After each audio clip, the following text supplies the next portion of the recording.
जिला शोपियां के मेमंदर इलाके में सिक्योरिटी के साथ इनकाउंटर में जैश के 2 मिलिटेंट ढेर किए गए हैं। फोर्सेज और मिलिटेंटों के दरमियान हुए इस इनकाउंटर में एक गैर मुल्की और एक मकामी मिलिटेंट हलाक हुआ है। यह इनकाउंटर रात 4 बजे उस वक्त मेमंदर इलाके में शुरू हुआ था जब फोर्सेज ने इलाके को मुहासरे में लिया था। मिलिटेंटों की मौजूदगी से मुतालिक इत्तला के बाद इलाके का मुहासरा किया गया। तलाशी कार्रवाई के दौरान एक रिहायशी मकान में छुपे मिलिटेंटों ने फोर्सेज पर फायरिंग कर दी। फोर्सेज और मिलिटेंटों के दरमियान काफी देर तक गोलियों का तबादला जारी रहा।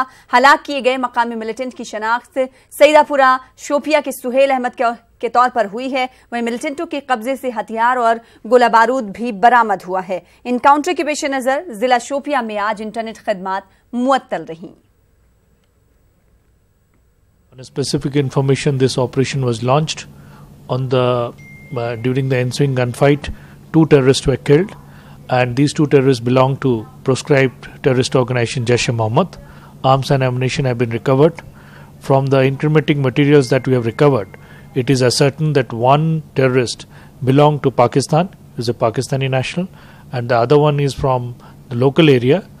And police has now started the investigation on the basis of the materials that we have taken in our custody. During the operation, there is no collateral damage. The forces have safely de-inducted, and police has now started the investigation of the case.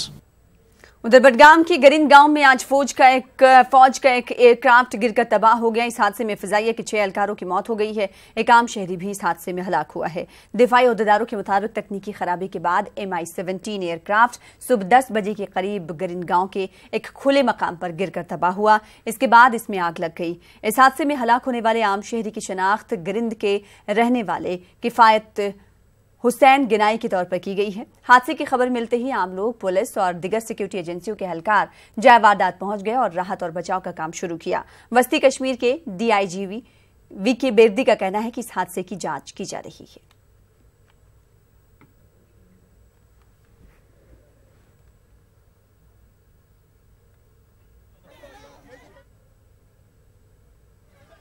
In the morning at about 10 we heard a loud sound. ठीक है ना, then things were ascertained and it was found that some flying object which has fallen down at this Grain Kala in the Badgam area. The circumstances of the incident are being inquired into it. Investigative teams of police and air units are also on spot. They are ascertaining it. It is still a matter of inquiry because debris are a bit charred, so identity of the debris would take some time. हिंदुस्तानी फिजाइया की जानिब से जैश के ठिकानों पर इंसदाद दहशतगर्दी कार्रवाई के एक दिन बाद पाकिस्तानी फिजाइया ने फौजी तंसीबात को निशाना बनाने की कोशिश की। ताहम हिंदुस्तानी फौज की चौकसी ने पाकिस्तानी कोशिशों को नाकाम बना दिया। वज़ारत ख़ारजा के तर्जुमान रवीश कुमार ने एक प्रेस कॉन्फ्रेंस करते हुए जानकारी दी कि सुबह हुई कार्रवाई के दौरान हमारी फिजाइया ने पाकिस्तान के एक जंगी तैयारे को मार गिराया और जमीनी अफवाज ने पाकिस्तानी तैयारों को गिरते भी देखा है। रवीश कुमार ने कहा कि इस कार्रवाई के दौरान फिजाइया ने अपने जंगी तैयारे MiG-21 को भी खो दिया और हमारा एक पायलट भी लापता हुआ है। वज़ारत ख़ारजा के तर्जुमान के मुताबिक पाकिस्तान ने दावा किया कि लापता पायलट उनके कब्जे में है। रवीश कुमार ने कहा कि तमाम हक़ाइक़ का जायजा लिया जा रहा है। इस प्रेस कॉन्फ्रेंस के दौरान air vice marshal RGK Kapoor भी मौजूद थे। India had informed about counter-terrorism action it took yesterday against a terrorist training camp of Jaish-e-Mohammed in Pakistan, based on credible evidence that Jaish-e-Mohammed intended to launch more attacks. Against this counter-terrorism action, Pakistan has responded this morning by using its Air Force to target military installations on the Indian side. Due to our high state of readiness and alertness, Pakistan's attempts were foiled successfully. The Pakistan Air Force was detected and the Indian Air Force responded instantly. In that aerial engagement, 1 Pakistan Air Force fighter aircraft was shot down by a MiG-21 Bison of the Indian Air Force. The Pakistani aircraft was seen by ground forces falling from the sky on the Pakistan side. In this engagement, we have unfortunately lost 1 MiG-21, the pilot is missing in action. Pakistan has claimed that he is in their custody. We are Delhi में वजीर-ए-आजम नरेंद्र मोदी की फौजी सरबराह general Bipin Rawat के साथ अहम meeting मुनक्किद हो रही है। वजीर-ए-आजम की रिहाइशगाह पर यह मीटिंग हो रही है। हिंद पाक कशीदगी के दौरान हो रही इस मीटिंग में अहम उमूर पर तबादले ख्याल किया जा रहा है। इस बीच वजारत खारजा ने पाकिस्तान के डिप्टी हाई कमिश्नर को तलब किया। सैयद हैदर शाह को वजारत खारजा के दफ्तर में तलब किया गया है। इस मौके पर पाकिस्तान के जारहाना रवैये पर एहतजाज भी दर्ज कराया गया। उधर मौजूदा हालात के तनाजुर में आज अपोजिशन जमातों की मीटिंग मुनक्किद हुई। मीटिंग में पाकिस्तान की कार्रवाई की मजम्मत की गई।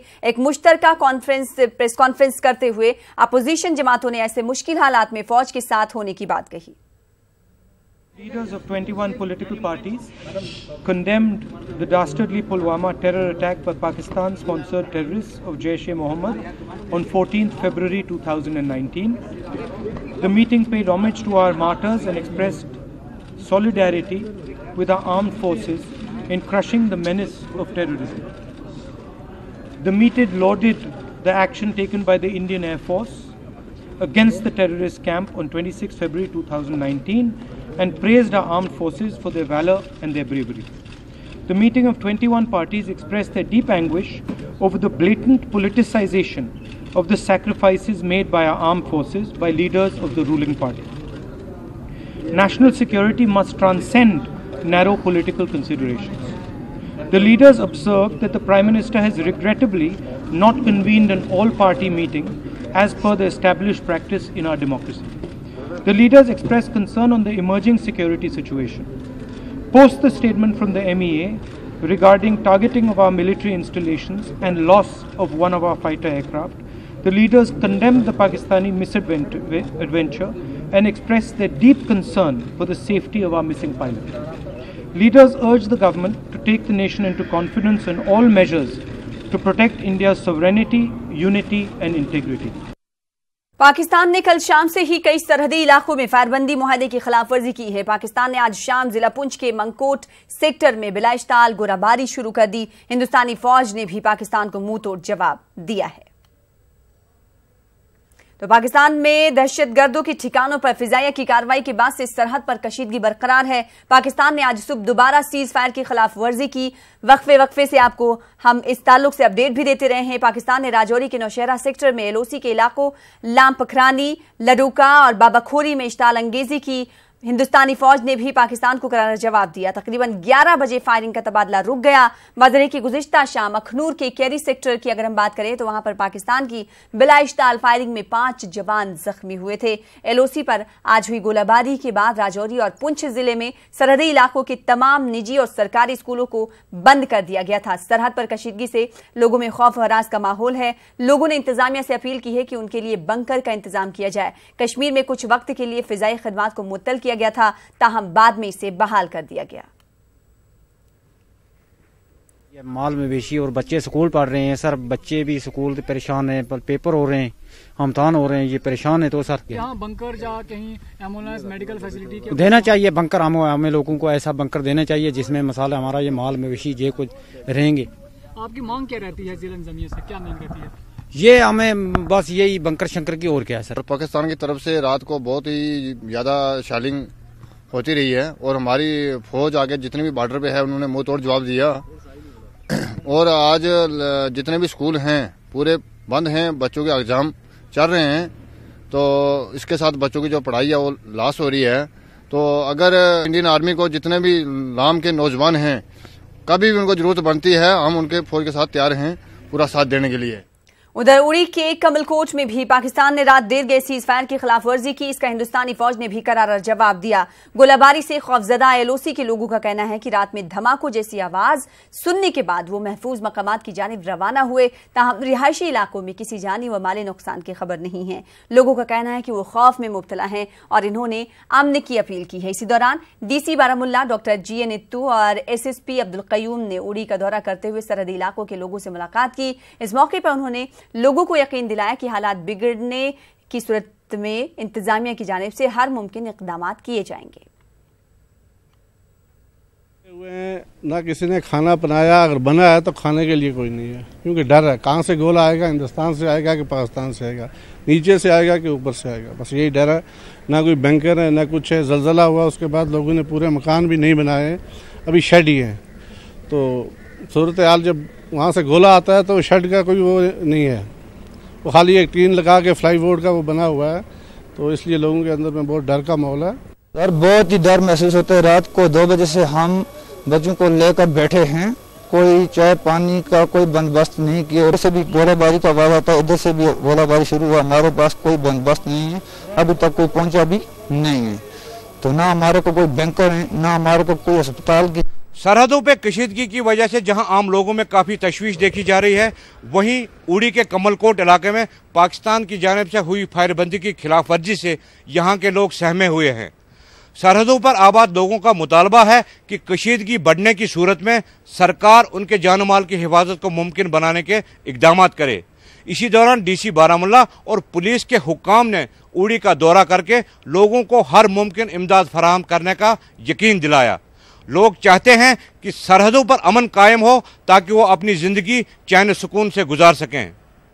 सज्जाद हुसैन, नेटवर्क 18, उड़ी। ब्रेक के बाद एक बार फिर आपका इस्तकबाल करते हैं। तो आज सुबह से ही न्यूज़ 18 उर्दू लगातार इस हवाले से अपडेट कर रहा है कि क्या कुछ वादी कश्मीर में, रियासत जम्मू कश्मीर में हालात बने हुए, हालात कशीदा थे मगर काबू में थे। जो सरहदी इलाके थे वहां से लाइव अपने नाजरीन तक हमने पहुंचाया कि क्या कुछ हालात वहां पर बने हुए हैं। कशीदा हालात जरूर थे लेकिन हालात काबू में रहे। और साथ ही साथ अगर बात की जाए मीटिंग्स का दौर भी जारी रहा। वहीं इस वक्त क्या कुछ सिचुएशन बनी हुई, क्या कुछ हालात है, क्योंकि 7:15 हो चुके हैं। मनोज कोल हमारे साथ जुड़ चुके हैं, उनसे जानकारी हासिल करेंगे क्या कुछ तफसीलात है और हालात कैसे हैं इस वक्त। मनोज बताइएगा क्या कुछ मजमूई तौर पर अगर हालात की बात करें, सुबह से ही लगातार आपसे जुड़ रहे हैं और अपडेट हासिल कर रहे हैं। इस वक्त 7:15 हो चुके हैं। इस वक्त पूरे रियासत जम्मू कश्मीर में क्या कुछ हालात बने हुए हैं? देखें, हालात की जगह बात करते हैं सना, तो ये जिस तरह के हालात कंट्रोल लाइन पे थे उसकी ज़्यादा फिक्र थी लोगों को। लोग ये भी जानना चाहते हैं कि किस तरह के अपडेट हैं जो हमने सुबह से अपने नाजरीन तक पहुंचाए। जैसा कि हम अभी बात कर रहे हैं, अभी जो पूंछ में मेंढर और मनकोट का जो एरिया है वहाँ दोबारा पाकिस्तान की तरफ से सीज फायर वायलेशन की गई है। वहाँ लगातार गोलीबारी हो रही है कंट्रोल लाइन के उस पार से। दिन में जब हम बात कर रहे थे तो सुबह जिस तरह के हालात कंट्रोल लाइन पे थे, खासतौर पे जम्मू सेक्टर में जो पूंछ राजौरी का सेक्टर है वहाँ जिस तरह के हालात हमने देखे, जो फ़ज़ाई हदूद की खिलाफ वर्जी भी की गई पाकिस्तान की तरफ से, जिसे नाकाम बना दिया गया। उसके बाद कुछ घंटों तक एक सुकून सा रहा और ऐसा लग रहा था कि शायद अब जो हालात हैं और वो सुधरने लगे हैं। हालांकि तनाव लगातार जारी था, बरकरार था कंट्रोल लाइन पर, लेकिन खदशा ये जाहिर किया जा रहा था कि जिस तरह से पाकिस्तान की तरफ से कल रात को भी सीज फायर वायलेशन की गई, जो लगभग 10 से 15 मकामात ऐसे थे जहां गोले गिराए गए। हालांकि उसका जवाब, मुवस्सर जवाब इंडियन आर्मी की तरफ से दिया गया और आज भी वो खदशा जाहिर हुआ। आज भी ये लग रहा था कि हो सकता पाकिस्तान दोबारा इस तरह की हरकत करे और वो बिल्कुल जो खदशा था वो सही साबित हुआ। जैसे मैंने कहा कि मनकोट और जो मेंढर का इलाका है वहाँ अब भी गोलाबारी हो रही है। लोग डरे हुए हैं, सहमे हुए हैं और महफूज मकामात पर बैठे हुए हैं। जिस तरह से कल लोगों ने एक दानिशमंदी का सबूत दिया था कि वो अपने घरों के अंदर ही रहे, घरों से बाहर नहीं निकले। जिनके पास बंकर थे उन बंकरों में वो छुपे रहे, जिससे किसी जानी और माली नुकसान की कोई बड़ी इतला नहीं मिली थी। और आज भी अभी वो जो 2 सेक्टर हैं वहाँ पर लोग अभी भी अपने घरों में बैठे हुए हैं। बाकी के जो इलाके हैं जहां कल सीज फायर वायलेशन हुआ था पाकिस्तान की तरफ से, उन एरियाज में भी लोग काफ़ी अलर्ट हैं। और इन एरियाज में जैसा कि हम पहले भी बता चुके हैं कि पहले ही अलर्ट जारी किया गया था, चाहे आर्मी हो, BSF हो या फिर पुलिस हो जो उस इलाके में तैनात की गई है, वो लगातार अलर्ट हैं। और ये कोशिश की जा रही है कि पाकिस्तान की तरफ से जो भी कोशिश की जाए आर्मी उसका मुवस्सर जवाब दे। और साथ ही जो सिविलियन एरियाज़ में अगर किसी तरह से किसी को मदद की ज़रूरत हो उसके लिए बाकायदा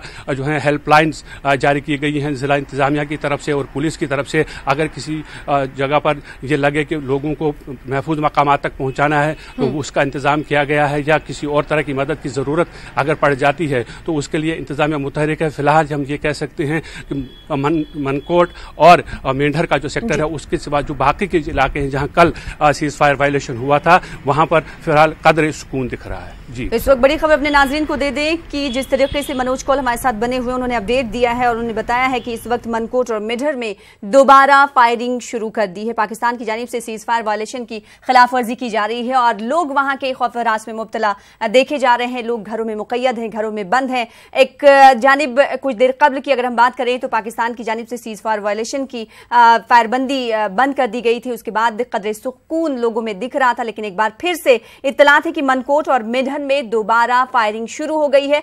मनोज, सवाल ये करना चाहेंगे आपसे, जिस तरीके से मामूल के दिनों में हमने देखा कि सरहदी इलाकों में आर्मी का डिप्लॉयमेंट होता है, अगर आज जिस तरीके से हालात कशीदा हैं, आप किस तरीके से देख पा रहे हैं उन इलाकों में? क्या इत्तलात मिल पा रही हैं कि किस तरीके से लोग सिक्योरिटी इंतजामात वहां पर किए गए हैं? देखिए सना, अगर हम नॉर्मल दिनों की बात करें तो कंट्रोल लाइन पर आर्मी का जो जमावड़ा है, आर्मी की जो डिप्लॉयमेंट है, वो हम एक पर्टिकुलर लेवल तक होती है। लेकिन जिस तरह से टेंशन एस्केलेट हो गया है दोनों मुल्कों के दरमियान, जो जिस तरह का तबादला हुआ, जिस तरह के हालात हम यूँ कहें पिछले 2 दिन से रहे, तो उसके बाद जो एरियाज़ हैं इसमें जो आर्मी की प्रेजेंस है उसको बढ़ा दिया गया था। जो अलर्टनेस है उसमें इजाफा किया गया था, ताकि अगर किसी तरह की कोई एग्रेशन या किसी तरह की कोई हरकत पाकिस्तान की तरफ से की गई तो उसका मुवस्सत जवाब दिया जाए। बिल्कुल अलर्टनेस दिखाई दे रही है, चाहे वो आर्मी हो या BSF हो, बिल्कुल वो अलर्ट है। और साथ ही सना, आपको ये भी बताऊं कि ये जो एरियाज़ हैं, जो कंट्रोल लाइन की तरफ जो रोड जाते हैं, उन एरियाज़ में भी जो मुख्तलिफ जगहों पर नाके हैं, नाकों पर सख्त जो सिक्योरिटी पहरा बिठा दिया गया है। हर आने जाने वाले की तलाशी ली जा रही है। ऐसा कोशिश की जा रही है कि कहीं कोई गैर जो समाज जो अंसर है वो उस इलाके में दाखिल ना हो, ताकि वो किसी तरह का कोई और फितना बर्पा करे। तो कोशिश ये इंतज़ामिया की तरफ से, फौज की तरफ से और एडमिनिस्ट्रेशन की तरफ से यही है कि ये जो इलाके हैं जहाँ एक तरफ पाकिस्तान पर कड़ी नज़र रखी जाए, उनके अगर उस तरफ से कोई हरकत होती है तो उसका जवाब दिया जाए, और साथ ही अगर कोई समाज दुश्मन अंसर किसी तरह की कोई गलत हरकत करता है तो उस पर भी कड़ी निगाह जाहिर सी बात है। और पुख्ता इंतजाम किए गए हैं, सिक्योरिटी एहलकार चौकस हैं। मनोज, तकरीबन 5 बजे हमने आपसे सवाल किया था फिजाई खदमात को लेकर, जिस तरीके से एहतियाती तदाबीर उठाते हुए फिजाई खदमात को मुअत्तल कर दिया गया था। अब खबर ये आ रही थी कुछ देर कबल की फिजाई खदमात बहाल कर दी गई हैं। इस हवाले से क्या कुछ अपडेट आपके पास है? देखिए सना, आज जिस तरह के हालात कंट्रोल लाइन पर रहे, तो उसके बाद जो कमर्शियल जो उड़ानें थी, जो मुसाफिर बरदार तैयारे थे, उनके जाने पर रोक लगा दी गई थी, वो सस्पेंड कर दिया गया था। और ये कहा गया था कि एहतियात के तौर पर ये कदम उठाया गया है। और उसके 2-3 घंटे के बाद ये एक ऑर्डर आया जिसमें ये कहा गया कि अब उड़ानें जो हैं, परवाजें जो हैं, वो उड़ान भर सकती हैं और जो नॉर्मल जो एयर ट्रैफिक है वो मामूल के मुताबिक चलेगा। लेकिन अब ने देखा कि श्रीनगर से जो हमारे पास इतलात हैं, जो ऑफिशियल सोर्सेज का कहना है, श्रीनगर से 2 परवाजें जो हैं वो दिल्ली के लिए रवाना हुई, लेकिन जम्मू एयरपोर्ट से कोई भी परवाज आज उड़ान नहीं भर सकी। और एयरपोर्ट अथॉरिटीज़ का कहना है कि अगर हालात ठीक रहते हैं तो कल जो जिस तरह से नॉर्मल एयर ट्रैफिक होता है श्रीनगर और जम्मू से, वो बहाल किया जाएगा। अब ये देखना होगा कि किस तरह के हालात रहते हैं कंट्रोल लाइन पर। ख़ासतौर पर आज की रात जो है काफ़ी महत्वपूर्ण होगी, देखना पड़ेगा कि किस तरह के हालात रहते हैं। अगर हालात कंट्रोल लाइन पर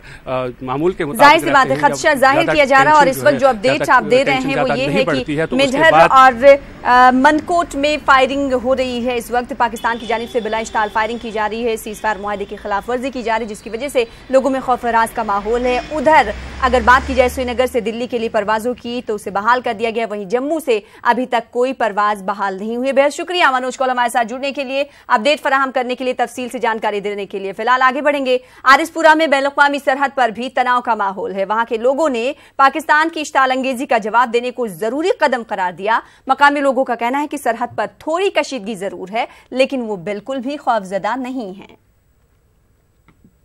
आरिसपुरा सेक्टर के इस इलाके में पहुंचे हैं। आप देख सकते हो कि हमारे सामने जो पाकिस्तान का ऑब्जर्वेशन टावर भी है और वहां पे तकरीबन अभी सन्नाटा देखा जा सकता है, लेकिन इस सन्नाटे में किस तरह का खौफ हो सकता है अभी ये कुछ कहा नहीं जा सकता। लेकिन अभी इस इलाके के जो सरहदी इलाके के जो लोग हैं हमारे साथ, सुचेतगढ़ के गाँव के लोग, इन्हीं से जानते हैं कि वो लोग क्या समझते हैं इस जो एयर स्ट्राइक हुई है इसके बाद, जहाँ पे लोगों का मनोबल कितना बड़ा है और लोग क्या कहना चाहते हैं। क्योंकि एक तरह का ये बहुत ही अच्छा हुआ है क्योंकि बड़ी देर से ये भारत के लोगों के, खासकर जो ये मिलिटेंसी के शिकार हुए हैं, उन लोगों की ये मनसा थी कि भारत कब ये ऐसे स्ट्राइक करे। तो मैं समझता हूँ कि ये भारत ने जो कल जो एयर स्ट्राइक किया है ये बहुत ही अच्छा है। इसमें पूरे देश में जो खुशी की लहर है। डर का तो सवाल ही पैदा नहीं होता है। जो लोग गोलियों में जन्म लेते हैं, गोलियों में बड़े होते हैं, गोलियों में पढ़ते हैं और गलियों में उन्हीं गोलियों में खेलते हैं, खेतों में काम करते हैं, रोज़मर्रा की ज़िंदगी जीते हैं, उन्हें तो ये डर का तो सवाल ही पैदा नहीं होता है। ठीक है, थोड़ा बहुत तनाव रहता है, थोड़ा शांति है, हम कुल मिला के कह सकते हैं कि माहौल थोड़ा गमगीन है, लेकिन डरे हुए नहीं है। तो आपने देखा कि जो सरहदी इलाके के लोग हैं वो गमगीन नहीं है, डरे हुए नहीं है और पाकिस्तान को हमारी सेना के साथ वो खड़े हैं और पाकिस्तान को हर मुंह तोड़ जवाब देने के लिए तैयार हैं। इंटरनेशनल बॉर्डर आर सेक्टर से कैमरा पर्सन राज सिंह के साथ विजय भारद्वाज, न्यूज़ 18 नेटवर्क। उधर राजौरी में एलओसी पर कशीदगी के बाद स्कूलों को बंद कर दिया गया। स्कूल से अपने घर लौटते वक्त बच्चों ने बताया कि किस तरह रात भर वो खौफ में मुब्तला रहे और गोलाबारी की वजह से वो सो भी नहीं सके थे।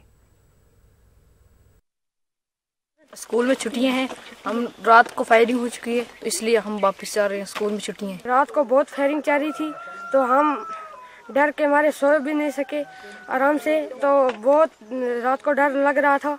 और अभी हमारा एग्जाम चल रहा है तो वापस से हम अभी घर जा रहे हैं। मरकजी वजीर खजाना अरुण जेटली ने कहा कि दहशतगर्दों पर जब अमेरिका लगाम लगा सकता है तो हम क्यों नहीं इन पर नकेल कर सकते। इसकी नेवल सील एबटाबाद से ओसामा बिन लादेन को ले गई, तो क्या हम नहीं कर सकते? ये केवल कल्पना होती थी, इच्छा होती थी, एक फ्रस्ट्रेशन था, निराशा थी। आज तो वो भी संभव है। मुख्तलिफ सियासी पार्टियों ने पाकिस्तान की तरफ से हिंदुस्तानी हवाई हुदूद की खिलाफ वर्जी को पाकिस्तान की बौखलाहट करार दिया। पार्टी लीडरान का कहना है कि हिंदुस्तान पाकिस्तान की हर हरकत का जवाब देने के लिए तैयार है। इनका कहना है कि सरकार जो भी कार्रवाई करेगी वो उसका साथ देंगे। देश है कि वो सुधरने की तरफ तो जाता ही नहीं है। हम चाहेंगे कि भी उसके स्वभाव में बदलाव आए और उसे भगवान सतबुद्धि दे और वो समझ जाए कि अब वो पुराना भारत नहीं रहा है कि आप उसे डरा सकोगे। ये नया भारत है। नरेंद्र भाई मोदी देश के प्रधानमंत्री हैं, फौजों के हौसले बुलंद हैं और लोग भी चाहते हैं कि अगर पाकिस्तान की तरफ से ऐसा अगर हो तो हमारी फौजें उसका उत्तर दें। हम उसका सामना करने के लिए तैयार हैं। परेशानियां होती हैं, उसका समाधान करने के लिए हम प्रयासरत हैं। जब भी सीज फायर का उल्लंघन होता है तो आप देखते हैं कि पूरे देश के अंदर एक, चाहे पाकिस्तान है चाहे हिंदुस्तान की तरफ से देखिए, बॉर्डर पे जो लोग रहते हैं उनकी कितनी परेशानी होती है। बच्चे, बूढ़े, बुजुर्ग, और जो परेशानी तकलीफ़ें होती हैं, नुकसान होता है, ज़िंदगियाँ ज़ाया होती हैं, कीमती ज़िंदगियाँ ज़ाया होती हैं, माल मवेशी का नुकसान होता है। तो सीज़ फायर तो किसी भी सूरत में इसका उल्लंघन होना मुनासिब नहीं है और हम तो यही चाहते हैं कि भाई दोनों देश शांति से रहें। पाकिस्तान के अंदर जाके पीओके में जाके बॉम्बिंग की थी और उसके बाद ये एक्सपेक्टेड था और मुझे लगता है गवर्नमेंट ऑफ इंडिया ने भी उसके जो मेजर्स हैं अपने लिए होंगे और हमारी जो फ़ौजें हैं वो भी अलर्ट हैं, एयरफोर्स भी अलर्ट है, तो मुझे लगता है वो उसका बराबर जवाब देंगे। और कांग्रेस पार्टी ने पहले भी कहा है कि देश के हित में जो भी कार्रवाई ये मोदी सरकार करेगी, कांग्रेस पार्टी उसका साथ देने के लिए तैयार है और बिल्कुल साथ खड़ी है सरकार के, क्योंकि ये देश की सुरक्षा का मामला है, हमारे जवानों का मामला है। और ये जो अब उसका रिएक्शन आ रहा है वो एक्सपेक्टेड भी था और होना भी था।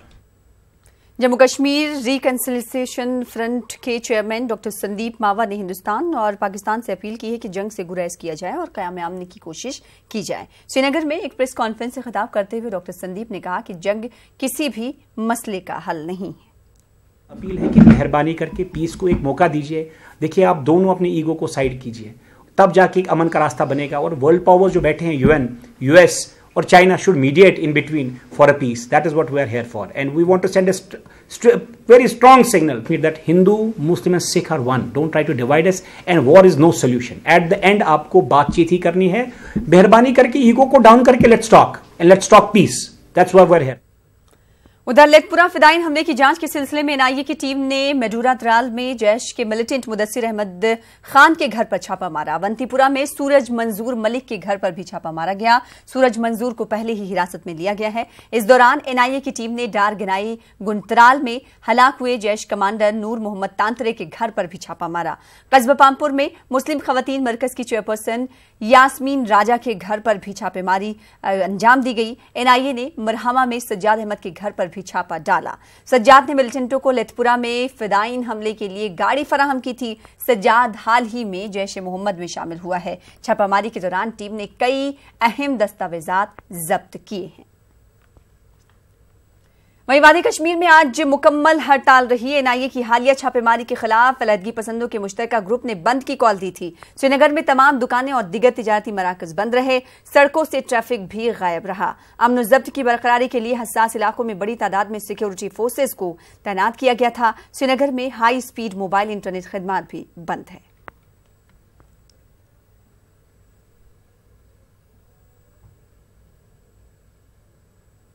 सुपर बाईपास ब्रिज की सड़क इंतहाई खस्ताहाली का शिकार है। लोगों ने फौरी तौर पर सड़क की तामीर और मरम्मत का मुतालबा किया। हालांकि इंतजामिया ने मसला हल करने की बात तो की है, लेकिन इस पर अमल कब होगा ये गैर यकीनी है। देखिए इस हवाले से सज्जाद हुसैन की खास रिपोर्ट।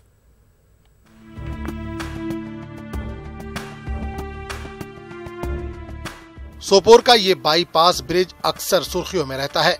पहले तो इस ब्रिज की तामीर 23 साल के तवील अरसे में पूरी हुई और साल 2015 में इसे ट्रैफिक के लिए खोला गया, लेकिन इसके 6 महीनों बाद ही इस ब्रिज को दोबारा आर्जी तौर पर बंद कर दिया गया था। उस वक्त कहा गया था कि रोड टेस्ट के बगैर ही सियासी दबाव में इस ब्रिज को जल्दबाजी में खोल दिया गया था। इस ब्रिज की सड़क इंतहाई खस्ता हाल हो चुकी है। यहाँ पर बड़े बड़े गड्ढे पड़ चुके हैं और यहाँ तक कि सड़क की तामीर में इस्तेमाल होने वाली सलाखें भी साफ नजर आ रही हैं। बाल जगह तो दरार भी देखने को मिल रही है। इन तस्वीरों से बाखूबी अंदाजा लगाया जा सकता है कि यहाँ से गुजरने वाली गाड़ियों को कितनी दुश्वारी पेश आती है। शुमाली कश्मीर के 3 अजला के लिए ये ब्रिज एक लाइफ लाइन की हैसियत रखता है। एशिया की दूसरी सबसे बड़ी सोपोर फ्रूट मंडी से भी यहाँ कई ट्रक्स की आमदोरफ्त होती रहती है। लोग इंतजामिया पर शदीद बरहम नजर आ रहे हैं। लोगों ने जल्द से जल्द सड़क की तामीर और मरम्मत का मुतालबा किया है। सोपोर में एशिया की सबसे बड़ी मंडी है, फ्रूट मंडी है। सोपोर वो जगह है, वो सब डिवीजन है जो एडजेसेंट तो डिस्ट्रिक्ट कुपवारा है, डिस्ट्रिक्ट बांडीपुरा है और यहाँ से वाया श्रीनगर ये सब जाते हैं। अब खस्ता हाली बहुत बढ़ चुकी है। इसमें डिचेस बड़े हैं। We have to do something. अब इसके रिपेयरमेंट चाहिए। यम कदल शक्ल सूरत वनकस तह बासान कि बस कदलस पे बेत गाड़ी पकान मे बासान यह कदल गोस वसित गसन, यह डैमेज गोस खुदा न खास्त गसन। 25 साल लग गए इस ब्रिज को बनते बनते, लेकिन आज प्रैक्टिकली इसकी आप हालत देख लीजिए। लोहा नजर आ रहा है। इसके लिए इन्वेस्टिगेशन होनी चाहिए और डिमांड ये है कि यहाँ पे एक टीम आनी चाहिए, इस ब्रिज को देखनी चाहिए क्या बात है, इसको ये इतना खस्ता क्यों हुई है, क्यों है ये ब्रिज। जिला इंतजामिया के मुताबिक ये ब्रिज बीकन के जेर एहतमाम है। डीसी बारामूला का कहना है कि इन्होंने बीकन के हुक्काम से राब्ता किया है और इस मसले को हल करने के इक़दाम किए जाएंगे। उम्मीद है कि मुतल्लिका हुक्काम जल्द से जल्द सड़क की तामीर और मरम्मत अंजाम देंगे ताकि यहाँ से गुजरने वाले अफराद को राहत मिल सके। न्यूज़ 18 उर्दू के लिए सोपोर से सज्जाद हुसैन की रिपोर्ट। उधर भदरवा के चकरंडी में गांव में पहाड़ी इलाके में कई मकानात में दरारें पड़ गई हैं। मकामी अफराद के मुताबिक कई जगहों पर पीने के पानी की पाइपलाइन लीक होने से मुसलसल पानी का रिसाव होता रहता है और इसी वजह से उनके घरों में दरारें पड़ चुकी हैं। लोगों का कहना है कि वो हमेशा फिक्रमंद रहते हैं क्योंकि इस वजह से चंद मकानात मुनहदम भी हो चुके हैं। मकामी बाशिंदों का कहना है कि मुतल्लिका महकमे की तवज्जो बार बार इस जानिब कराई गई, लेकिन फिर भी कोई ठोस इक़दाम नहीं किए जा रहे हैं। इन्होंने कहा कि वक्ती तौर पर पाइपलाइन को दुरुस्त किया जाता है और फिर चंद दिनों में पाइपलाइन लीक हो जाती है। महकमे PHE डोडा के एग्जीक्यूटिव इंजीनियर से जब राब्ता किया गया तो उन्होंने बताया कि सूरत हाल का जायजा लेने के लिए इंजीनियर्स की टीम को रवाना कर दिया जाएगा और एक रिपोर्ट आला हुकाम तक पहुंचाई जाएगी। उधर गांधरबल जिले के छतरगल में बालाई इलाकों में रहने वाले अफराद बिजली की सहूलत से महरूम हैं। लोगों ने महकमे पीडीडी पर लोगों को बिजली फराहम करने में नाकाम होने का इल्जाम लगाया है। यहां पर बिजली की तारें दरख्तों से लगाई गई हैं। पिछले कई दिनों से यहां का ट्रांसफार्मर नाकारा है और महकमा इसको दुरुस्त करने के लिए कोई इकदाम नहीं कर रहा है। लोगों का कहना है कि बिजली न रहने से उनकी मुश्किलों में मजीद इजाफा हो रहा है। जो है पिछले 1.5 महीने से पौने 2 महीने से जला हुआ है और 1 महीने इसको वहाँ से उठाया ही नहीं। बेड पर रखा गया था। 1 महीने तक हमें बोला गया कि आपकी एलटी लाइन में फॉल्ट है और हमने पूरा इलाका छान मारा, कहीं पे फॉल्ट नहीं मिला। और 1 महीने के बाद फिर बिजली वालों ने कहा कि आपका ट्रांसफार्मर जला हुआ है। अगर 1 महीने पहले जला हुआ था सर तो फिर उठाया क्यों नहीं? क्या हम लोगों को इतना बेवकूफ़ समझ रखा है?